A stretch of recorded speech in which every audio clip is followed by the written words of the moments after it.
Hello, and welcome to the What Works for Job Creators webinar. Thanks for joining us today. My name is Lauren Williams, and I'm a program manager on the entrepreneurship team at CFED. Today's webinar is co-sponsored by the New York Stock Exchange Euronext Foundation and NeighborWorks America, and it will focus on the experiences of some of the self-employment tax initiatives, or SETI's, key partners as they tested out integrated service delivery systems for micro-business owners at tax time. I'll spend a few minutes today explaining SETI, the programs that were implemented by Brooklyn Cooperative Federal Credit Union, the Maryland Cash Campaign, and Mission Economic Development Agency, and the remaining majority of our time will be reserved for Q&A with our three presenters. Today, we have the following experts joining us. Rebecca Pear is the Small Business Tax Counselor at Brooklyn Cooperative Federal Credit Union.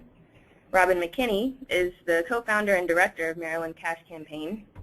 And we have two team members with us from MEDA, Victor Corral, the evaluation analyst, and Graciela Reyna, the tax program coordinator. Before we go any further, let me cover a few logistical details. Please note that everyone is muted during this webinar. This is because we're recording and then archiving today's webinar on the CFED website, and we need to ensure sound quality. However, we do encourage you to submit questions at any time throughout the webinar, as well as during the Q&A session at the end. This is simple to do. You just go to the Go to Webinar window, click on the Q&A pane, type your question into the Q&A text box, and then click Send. My colleague Kim Pate will monitor your questions as the webinar proceeds, and we'll share your questions with the panelists during the Q&A. If you have any technical issues, you may contact us by using the chat feature in GoToWebinar, which is located on the same toolbar as the Q&A feature, or you can email us at gotowebinar@cfed.org.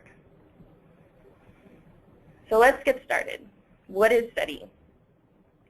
The Self-Employment Tax Initiative is a program of CFED that's rooted in the belief that the tax moment is a great opportunity to reach low-income self-employed individuals and introduce them to business development and financial development services in order to help them build wealth.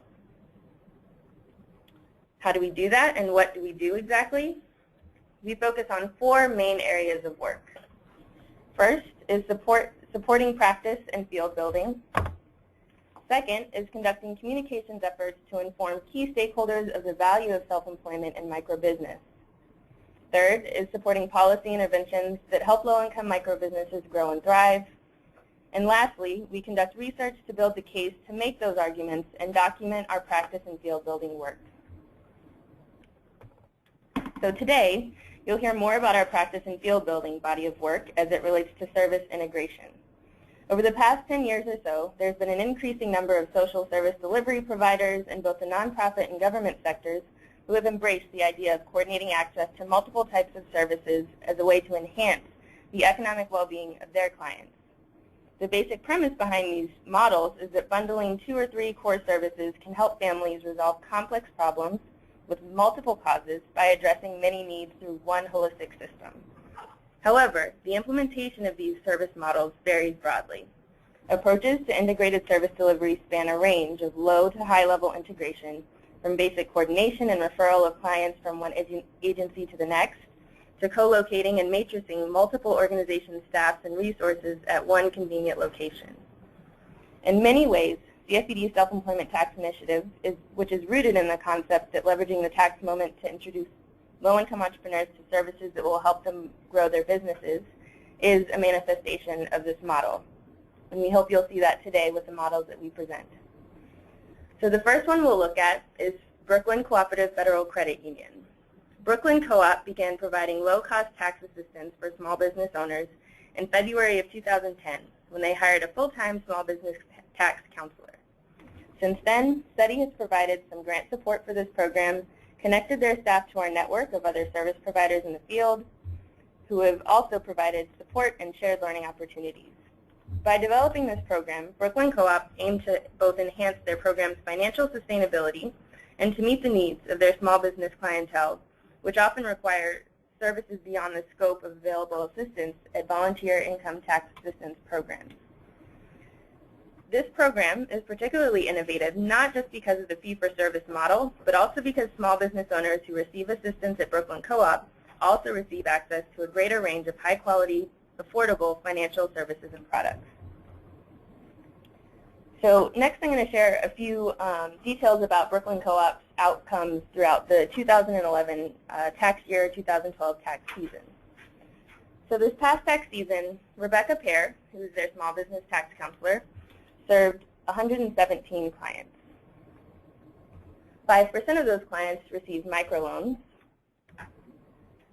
and those 5% who received microloans received an average loan of $2,820. 6.5% of those microbusinesses also opened business checking accounts. So next up, we have Maryland Cash, which stands for the Maryland Creating Assets, Savings, and Hope campaign. In 2011, SETI launched a partnership with Maryland Cash to bridge gaps between the tax prep, microenterprise, and asset building sectors in the region. The primary aim of this coordination was to construct a regional referral network where no wrong door exists for low and moderate income entrepreneurs seeking access to high-quality tax help, asset building, and business development services. Maryland Cash and CFED work jointly as intermediaries to facilitate relationship building between the tax sites, the microenterprise, and asset building partners. We identified a set of regional actors in these fields, disseminated supplementary information on their service offerings to all the organizations participating, coordinated events to bring these groups together, and shared marketing materials across the partners as well. This year, the participating tax programs included Prince George's Community College, Baltimore Cash, Montgomery Community Action Agency, and Community Tax Aid. These partners served 1,233 clients this past tax season. The data for the Maryland Cash partners is a little different. We didn't collect outcomes for the services that were provided by other organizations because the tax preparation partners were referring them to outside partners. But those outside partners were providing things like microloans, basic bookkeeping classes, match savings accounts, and business training workshops and one-on-one trainings to which clients were referred from their tax preparation programs. The last program we're going to look at is Mission Economic Development Agency, or MEDA. SETI and MEDA partnered together in 2011 to develop an integrated service delivery system for serving the self-employed. The way we were going to do this was by bundling essential financial education, financial products, business development, and workforce development services through the gateway of free tax assistance. The impetus for this initiative is rooted in the discovery that even though all those services already existed within the same community, and in some cases the same organization, there was no direct or intentional link between the high-volume entry point of tax assistance and the vital services that could help low-income entrepreneurs grow their businesses or misclassified workers find more complete employment. In late 2011, MEDA also became the designated SparkPoint Center, which is a one-stop center that bundles a range of services that address families' credit, savings, and debt needs to help them achieve financial goals for the city of San Francisco. The SparkPoint model is one that was developed by the United Way in the Bay Area, and there are several other sites around the Bay Area that all operate on the same model. This past year, MEDA served 266 self-employed clients. Of those clients, 31% attended a self-employment tax course where they learned about their filing responsibilities, how to keep better records, and other things that would help them prepare for future tax seasons and future business growth. 17% of those filers also attended the 6-week business development program. This is a program that walks them through marketing analysis, operations strategies, financial analysis and planning, personal finances, and business plan development. Another 3% of these clients received grants to grow their businesses, and another 1% received microloans. And another note to make about MEDA is that many of these clients also received other services in different departments of Mission Economic Development Agency, including credit building, home ownership, and other areas like that. So as you can see, we're dealing with 3 very different approaches with 3 very different outcomes. Now, let's have a conversation with our panelists in order to understand what worked best for their programs and ultimately the self-employment job creators they were serving. All right, so do we have all four of our presenters? Yeah, this is Rebecca. All right, so let's get started. I've got one question to start us off. And just as a reminder, if you have questions that you'd like to share with us from the audience, you are welcome to enter them into the Q&A panel on your GoToWebinar toolbar. We'll be monitoring them and reading them back to our panelists as we go along. So the first question is for everyone. Could each of you kind of address the demographics that you're serving of the clients that are self-employed at your organizations? What kinds of families are they coming from? What ethnic backgrounds do they come from? What are their communities like? Could we start with the folks at Mission Economic Development Agency? Sure. Hi, everybody. My name is Victor Corral, and here at Meta, we primarily serve low-income Latino, primarily immigrant population where Spanish is spoken, and about 2/3 of our self-employed taxpayers were Latino, and nearly 90% lived in a household where Spanish is spoken. That's pretty. Not only is that reflective of most of our clients in the self-employment tax program, but also of our larger population of people here that we serve. We serve about 5,000 per year, and for the most part they are significantly under 50% area median income. So that's a little bit about our group. Thanks, Victor. What about at Brooklyn Co-op? Hi, this is Rebecca Pear from Brooklyn Co-op. We're a community development credit union, so as such, our branches are located in low-income neighborhoods. We have 2 branches. The Bushwick office is located primarily in Spanish-speaking Latino community. The Bed-Stuy office is predominantly African American and Caribbean.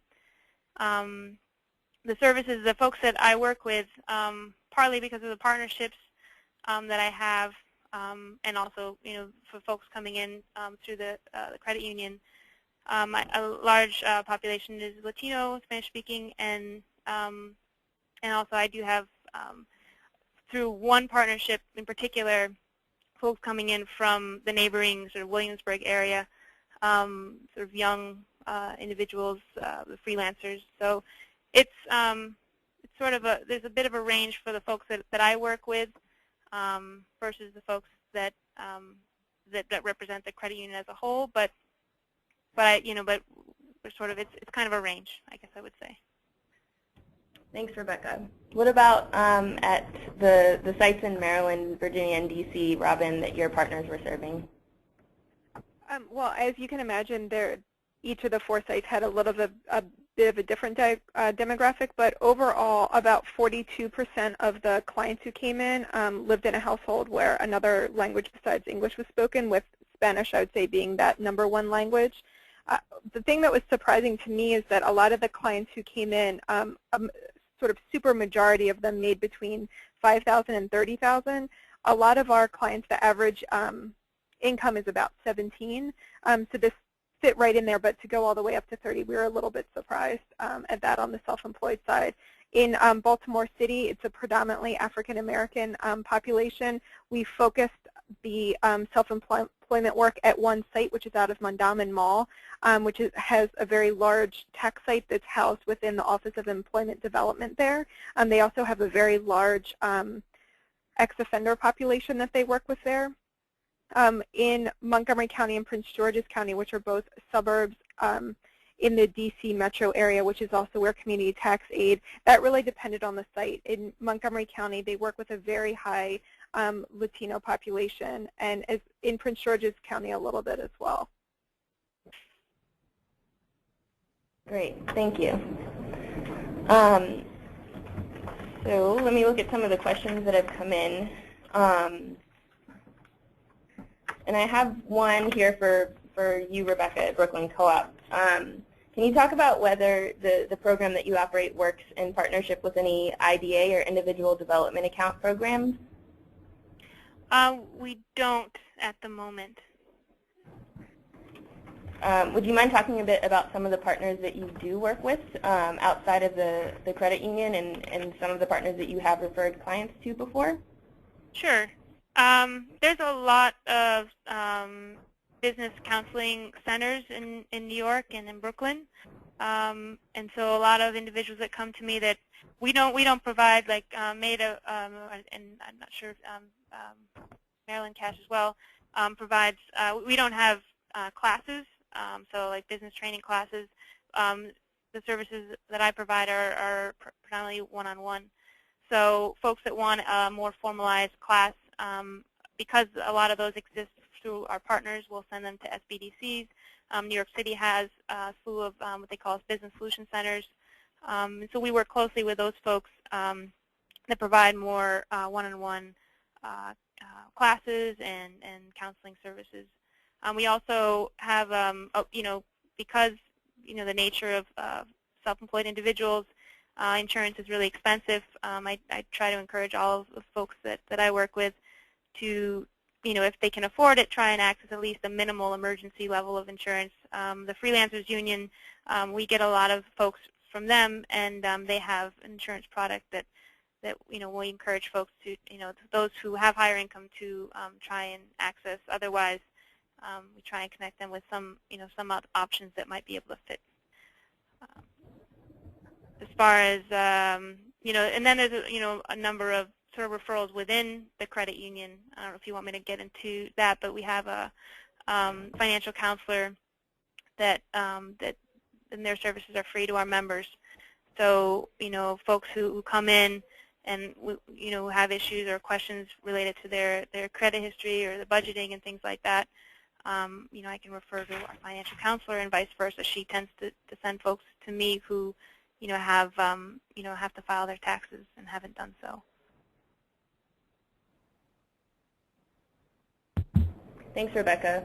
On that first question about whether you offer either IDAs yourself or connections to organizations that do Meta or Maryland Cash offer that type of service, or do you have partners that do? This is Victor. We as an organization don't, but we work very closely with another organization called the Mission Asset Fund, and they've been really good at providing IDAs and rotating savings accounts, which are perfect for many of our target population. It's something that they're used to, and it allows them to participate in a savings program that allows them to build credit. At the same time, we also refer clients to an organization here in San Francisco called EARN, and they also provide a lot of IDAs, especially around education and savings goals. And in Maryland, we refer folks in the D.C. area to the Capital Area Asset Builders. They've one of the largest IDA programs around, and they work very closely with community tax aid and I think a bit with Montgomery County Community Action. There actually aren't a ton of IDA programs left here in Maryland, so I would say that CAB in D.C. is the biggest one. There are a couple in some of the rural counties, so for this project, they weren't part of it, but our other programs do refer to them. Great, thanks. So Robin, I have a clarifying question for you from something that you mentioned earlier when you talked about Baltimore Cash's service area. Can you clarify the location of the office that they had that focused on self-employed clients? It was at Mondawmin Mall, which is a large mall, and that's where the Mayor's Office of Employment Development is, and so they were housed within that. That's where the site is within that. There's a large social service multi-center within the Mondawmin Mall, so it's a perfect location because there's a lot of foot traffic and it's right off a bus line, so it's easy to get to. And so there's a Department of Social Services and other places. So the site is actually housed within the Mayor's Office of Employment and Development. And the way that the site worked there is not only did they have the traditional VITA site, but they also had someone there who could do out-of-scope returns on a different software, so then that way somebody wouldn't have to be turned away. And then that helped us with the Schedule C folks that were out of scope. Thanks, Robin. So I have another quick clarifying question from the audience about when the PowerPoint and written transcript will be available. We will make a video recording of this presentation available within the week from today. However, we do not plan to make a written transcript of this presentation available. If you do have other clarifying questions about anything that was presented today, you're welcome to reach out to me, Robin, Rebecca, Victor, or Graciela, and their contact information will be available at the end of the webinar. So the next question I want to ask is for all of our presenters, and this one is, how do you define who's a client, and how much time do you typically spend with each client annually? And I know this question will differ for VITA programs. It's a bit harder to have continuous relationships with clients over time, but I know that Rebecca at Brooklyn Co-op, you do work over the year with many clients. So if each of you could respond, the first question again is, how do you define who is a client? The second is, how much time do you typically spend with clients over the year? Could we start with Rebecca? Sure. So for the most part, I don't have income restrictions. Because I'm not part of the VITA program, I have flexibility about who I can see. Anybody who comes to me who has questions about their taxes, I will sit with. So I would consider anyone in that category. As far as folks that there are certain areas that I services that I don't provide for more complicated tax returns. Then I will refer them elsewhere. Folks who are who are looking to get a tax lawyer to negotiate their debt or tax burden that they have existing with the IRS. I don't provide those services. But as far as tax preparation for self-employed individuals, pretty much will serve any clients, unless their income is such that it doesn't make sense for me to serve that. And right now, it's typically I don't. Someone who has a high income isn't going to come to me to file their taxes. So it's been kind of self-selecting in that respect.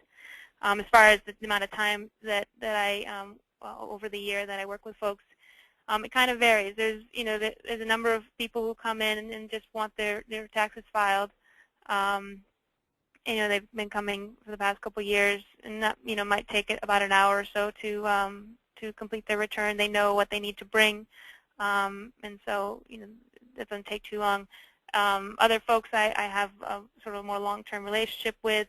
I help them. I help them to sort of organize their own bookkeeping if they're doing it on their own. They come to me from time to time throughout the year with questions related to how they're organizing their bookkeeping information, or they receive letters from the IRS and they want some help with it.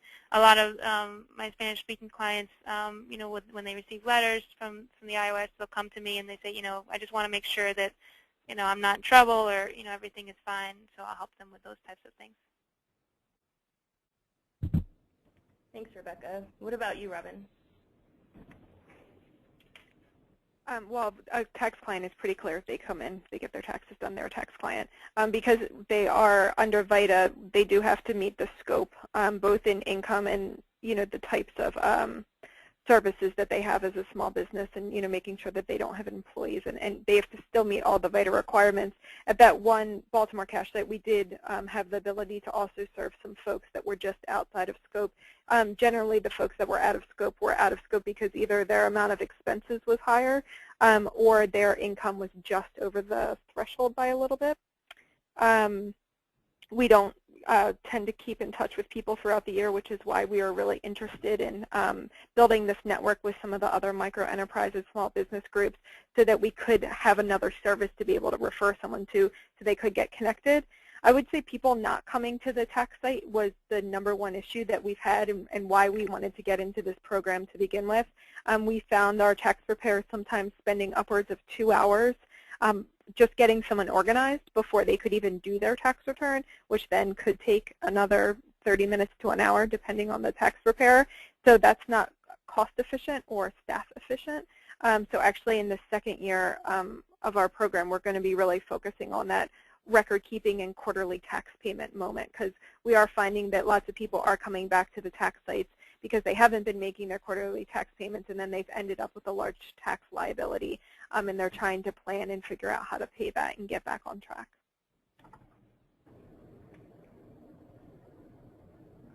Thanks, Robin. So I think the answer about who a client is would be the same for Meta. Is that right, Victor and Graciela? Yes. Meta works under the limitation from the IRS, under the VITA program, but also we provide help for first-time self-employed, referring them to the tax seminar, where they can learn how to keep their income and expenses, and they be more ready when they come to tax preparation. We provide tax assistance. The average of time is about 1 hour, and also we train volunteers until the intermediate level, and they are available to prepare taxes at this level of certification. Mm-hmm. Great, thank you. So my next question is for the folks at Meta again. Could you talk a little bit about what's actually involved in the self-employment tax course that you offer to your clients? You just mentioned it a bit more, Graciela, but if you could give a few more details about what kind of materials you cover. Okay. In the tax seminar, we focus especially in the tax liability for self-employed tax clients, but also our seminar is under the VITA limitation. We explain how they have to keep their income and expenses, and what kind of expenses they can deduct under VITA. We create, for example, a special income and expenses form that we provide to the clients during the seminar. But also, if they don't attend to the seminar, but they come to tax preparation, we provide to the clients. We explain the client during the tax seminar how they can estimate payment, how they can calculate the tax payment. Yes, mostly of that is a tax course. Awesome, thank you. You're welcome. So this next, oh, go ahead. All right, sorry, I thought I heard another person trying to chime in. So the next question is for anyone who feels comfortable answering. And this one is more broadly about going back to the general idea of integrated service delivery. So knowing what all of you now know about running a program that integrates service in some way, what would you do differently if you were to start over and design your program from the beginning all over again?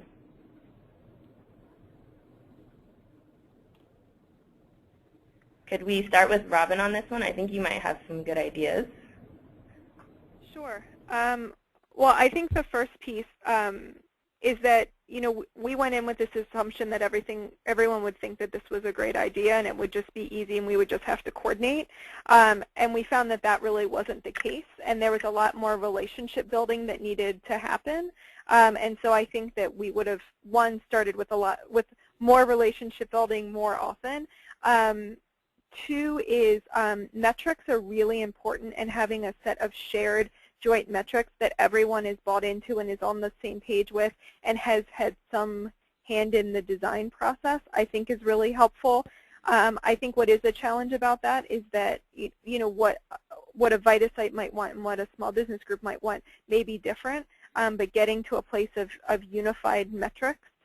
I think one of the unique challenges is when you're building a network is that it's not all within one organization. So it means that we're all on different data sharing platforms. The way we track things and we define things is even different.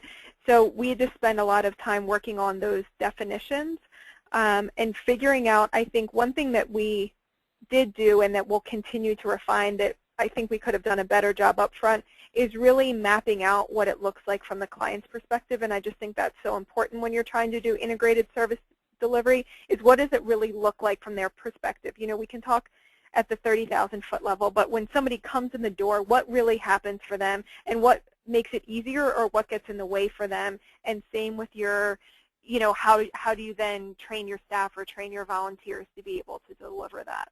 So I would say off the top of my head, that's where I would have done a redesign. Thanks, Robin. Victor or Graciela, do you have any insights from your experience with the SparkPoint program? Yeah, maybe I can start and Graciela can fill in.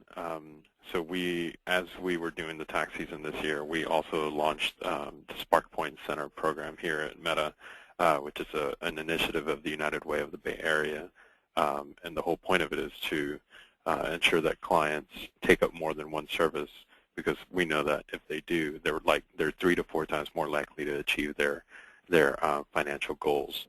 So while we were launching this partnership, the tax season was upon us, and as part of this partnership, it was really around integrating and coordinating services, not only internally amongst our different programs and making sure that our, you know, for the most part, transactional clients that come in the door to get the taxes prepared would get into the business development program, would make it into the pre-purchase or foreclosure program, and mainly the financial education program. That was a big goal.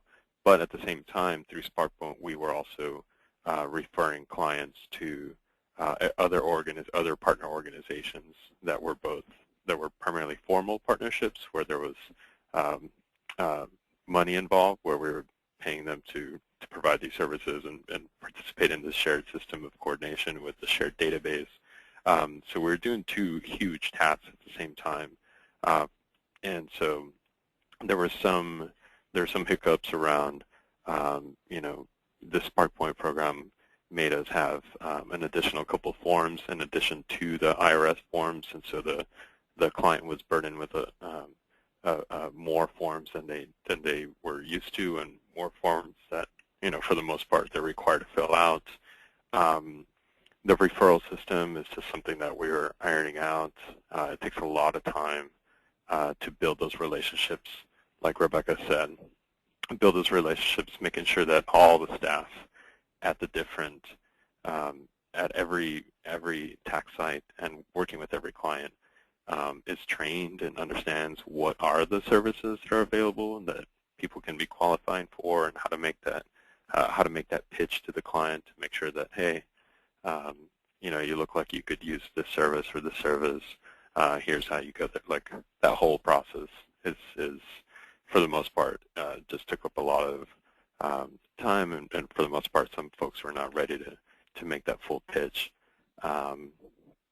So I think that referral and coordination system is something that takes up a lot. It takes some time. It takes some training, and making sure that the partners have the capacity to do everything that you ask them to make those, to be able to do those referrals, to follow up with clients.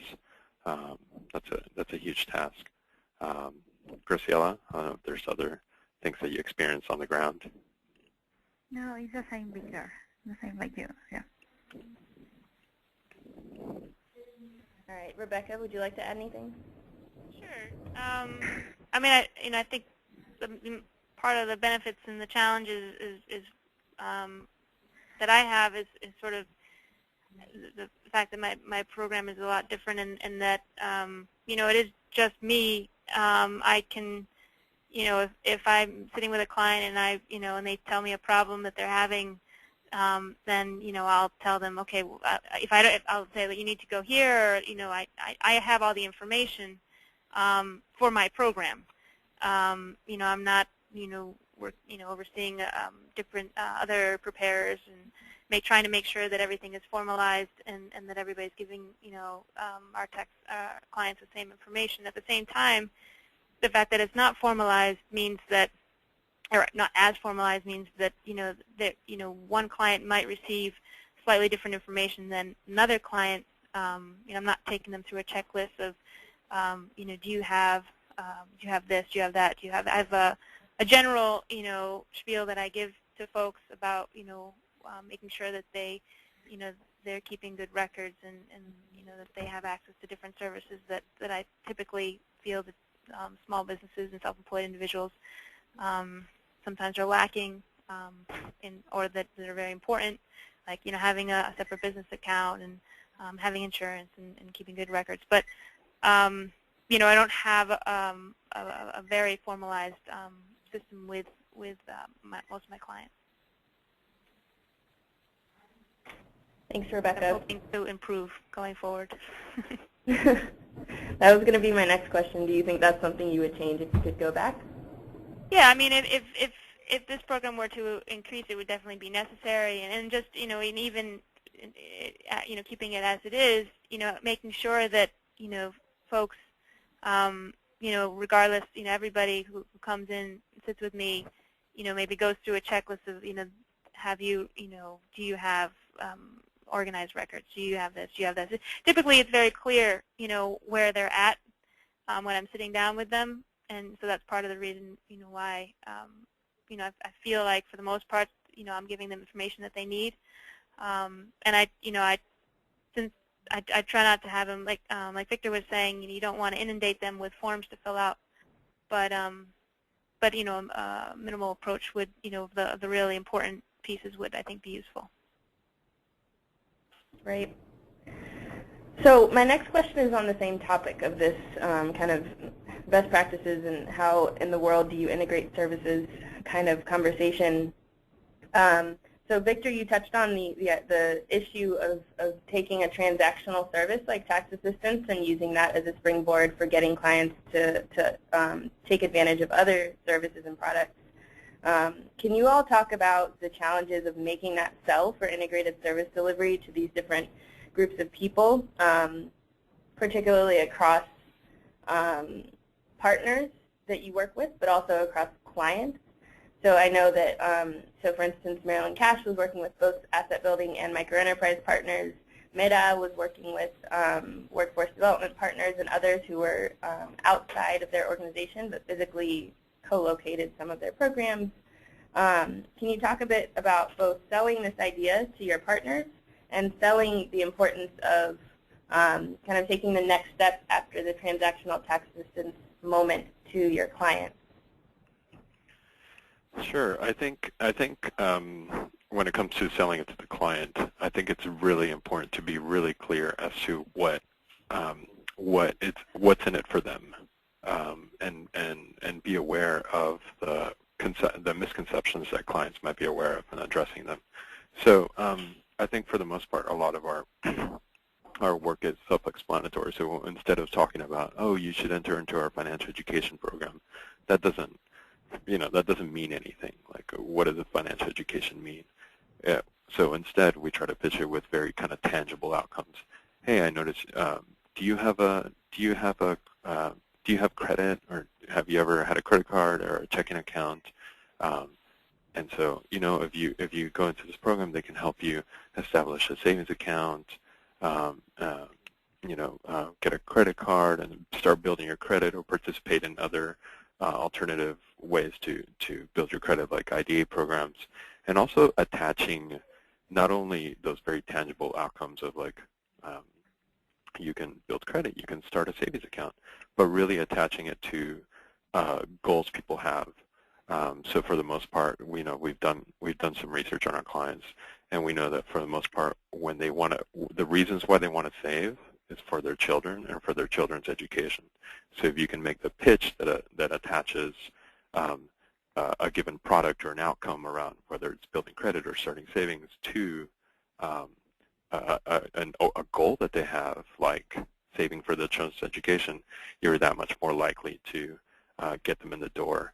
And same thing for buying a home, and for, unfortunately, for avoiding foreclosure if they're already in the foreclosure process. The starting the business, I think that one's a little bit, a little tougher of a sell to make, especially for self-employed clients that, haven't formalized their business. It's harder for them to see the benefits of formalizing the business. There's tax implications of this, so it's a little bit more of a sell and more education involved as to what those benefits are.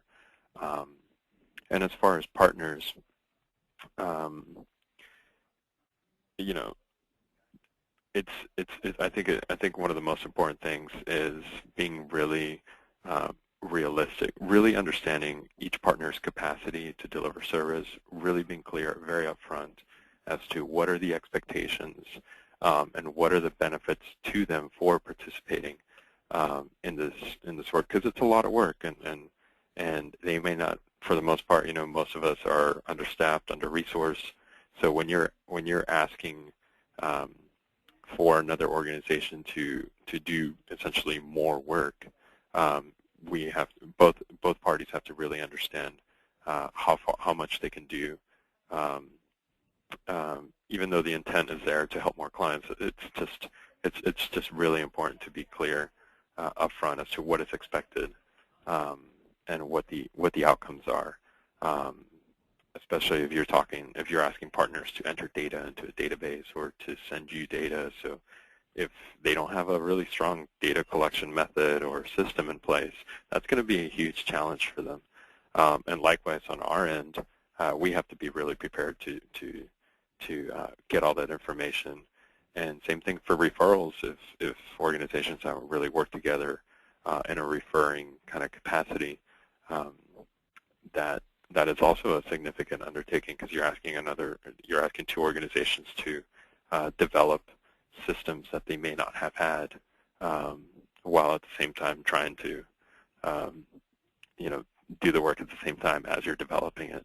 So I think those are some of the biggest issues. But I think if you can get past that and work together, it can happen. It definitely takes some time, some patience, and just being really realistic. Thanks, Victor. Would anyone else like to add their opinion on this question about how to get both clients and partners to buy into the integrated service delivery approach? This is Robin. I can. I think one thing that's important, especially for us on the partner side, is you really have two sides here. You have an opportunity to come together around a problem or around an opportunity. And the opportunity is the big picture. Sorry, my line keeps clicking. How do you get small businesses to be more sustainable, to be able to grow? How do we get them so that they can be creating jobs and growing in this economy? And those are really lofty goals, and they can be really inspirational for people to think about, but they're, again, sort of harder to operationalize, whereas it's easier for people to get engaged around an issue. So we could all sort of agree that we had this issue of people either not coming prepared to get their taxes done, or that they owed or they had big tax liabilities, or they wanted to find a way to reduce their tax liability. And so that is a good way for us to connect, especially since both sides, the asset building and the micro side and the tax side, all sort of speak a different language. So we also, I think, can't make assumptions that everyone has the same set of information about what our clients' needs and wants and goals and aspirations are. So besides these meet and greets, the focus groups have just been incredibly helpful for us, just to ask people, what are the goals? What are the things that are motivational for them around what they want to do with their finances? What do they think about savings? What do they want to do with it? For personal as well as for business, and same around credit, so that we could really understand where people were coming from. And obviously understanding that when you've done a focus group with 7 people or 10 people in one neighborhood, you can't just extrapolate that information to every single person that's coming in. So I think that we all need to spend a lot more time listening to each other in terms of across the service providers, but also really listening to clients a lot more, because we don't want to create roadblocks. This is supposed to be integrated. This is supposed to be easier. And so I think that sell helps across the organization when you actually have some data to say, this is what we heard from this focus group, or this is what we heard from this survey. This is what you're seeing. How does this differ? And it gives you a place to start that dialogue, again, of finding places that you're closer in common than different. Because in this case, for example, there wasn't something that was so compelling that people said, we have to fix this very second. yes, we want people to come in being more prepared, but in the end, okay, so you've wasted a tax preparer's 2 hours of their time. There needs to be something that's sort of more motivational to keep people at the table. And that's why I think continuing to do meet and greets, focus group surveys, and keeping that information and that data flowing amongst everyone will really help the partnerships to deepen over time, because then they're built on data and conversations, not just an aspiration. Thanks, Robin. Rebecca, would you like to add anything? No. Okay. So my next question is kind of a two-part question, and I will take a stab at answering the first part. So this person asked if this approach, and I think they're referring to the self-employment tax assistance approach, is seen as an end in itself or primarily as a means of gaining attention so that other services can be provided. So in response to that, I think that the main impetus behind the development of this self-employment tax initiative and the approaches that we've supported over the years has been to drive more low-income clients who might not have typically walked into, say, a microenterprise development organization or a microloan provider or even an asset-building organization, to pull those clients in through the tax moment. So in response to that question, I think this is seen as a means of gaining clients' attention and reaching out to them and pulling them into additional services. But that's not to say that a client who just receives tax assistance is not better off in and of that one service being provided. But the entire concept behind the integration of services is that there's huge value in getting clients access to more than just one thing, being, in this case, tax assistance. And so the second part of this question is asking whether or not we will always need to support this service of tax assistance through sponsorship, or whether there's some other business model that could be used to scale it up. And I think a direct response to that is the Brooklyn Cooperative Development Credit Union and the approach that they have pioneered as a fee-for-service provider who's serving self-employed clients, also business clients who wouldn't be able to go to a VITA program, and charging a lower fee than the market rate, but still enough to help financially support their model. And I have another question here that is a direct follow-on to this for Rebecca. So an audience member has asked if you see the Brooklyn Co-op model as a sort of program that is designed to provide a long-term subsidy of sorts to clients, or rather as a business development exercise that might eventually support itself through a higher value addition per customer. So Rebecca, what do you think about that question? That's a good question. I mean, that's something that, because initially we didn't put any, income restrictions on our program. And going forward, we most likely will, just so it doesn't end up being, folks, who could go elsewhere. The idea is to provide fill the gap in services between where the VITA program doesn't cover and, the existing market program. So for folks that really, can't afford to go to the existing program, but and don't qualify for the VITA program, like we're hoping to to serve that model, and then with that income guideline, then ideally somebody who is able to grow their business and generate more income would potentially be outside of that the existing model. Currently we're small and we're still sort of in the it's been a couple years and we're still filling it out as far as who we're serving. But yeah, that would not be our aim to sort of provide services to people that could access them easily elsewhere and don't really need those services. That being said, it isn't the services we're providing are not just tax preparation. The clients that I'm working with, I don't a typical preparer is doing the taxes and then giving them back. I make sure my clients understand essentially the profit and losses that they're providing. We go over sort of there's a detailed bookkeeping discussion. So I'm connecting them to all the different other services that exist at the credit union as well, financial counselor, making sure that they have that they're organizing bank statements. So it is the goal is for it to be business counseling / tax preparation, and not a subsidy.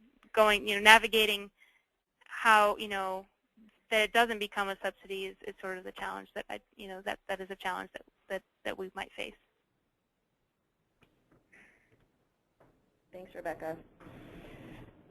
So my next question from the audience is to everyone, and I know this is true for some of you. Is credit building an issue with any of the micro businesses that you're serving?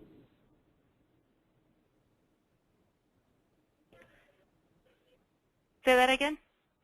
Is credit building an issue with any of the clients that you serve? And I know this is true at Meta based on some of the numbers we got about the number of self-employed clients who went on to receive credit building assistance through the programs that Meta offers, but I'm not sure about the other programs. Oh, sorry. Okay. I was just going to say quickly, I know that most of the folks that we talked to were in the rebuilding their credit, and most of them hadn't checked their credit report in at least 6 months. Thanks, Robin. Is there anything?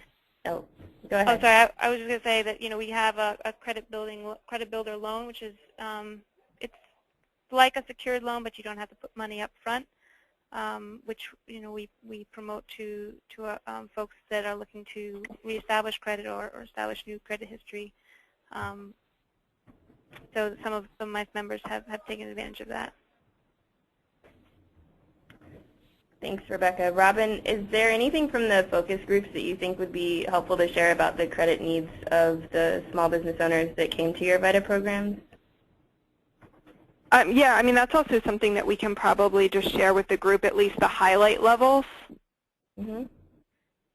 A lot of, I will say that one thing that we heard sort of time and time again is that most people had significant concerns about using credit because they'd been burned in the past or had stories from other people who had been burned. So that there was a lot of sort of distrust in the credit building system.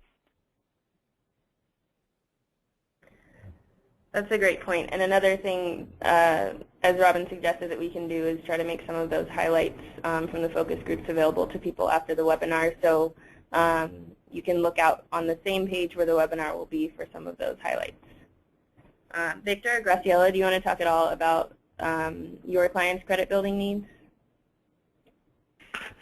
Yeah, for the most part, our clients are don't have I don't have the numbers in front of me, but we do have a significant, I would say more than a majority of clients that don't have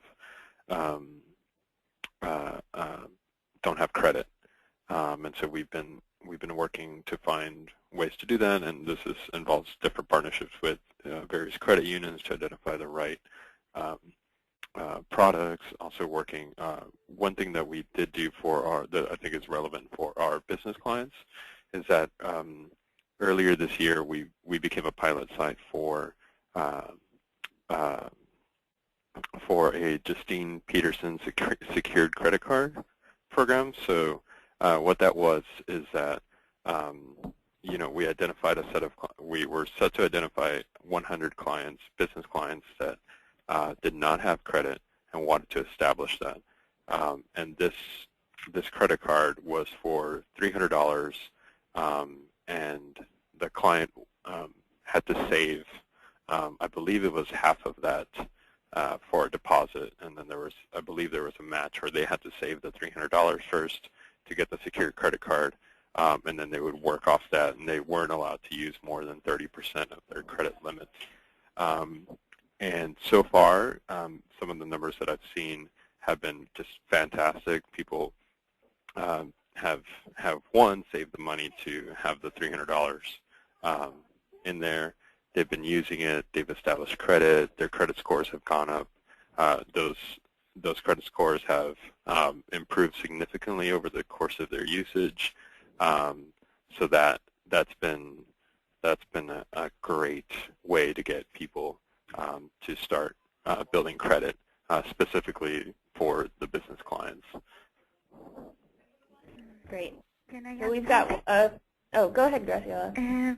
One of the findings that we get from this experience is that most of Latinos, they don't like to be in debt, but also they don't have credit, and they need to build credit, especially because Latino population, most of them are immigrants, and we are facing, or it's challenging for us to start a conversation with them.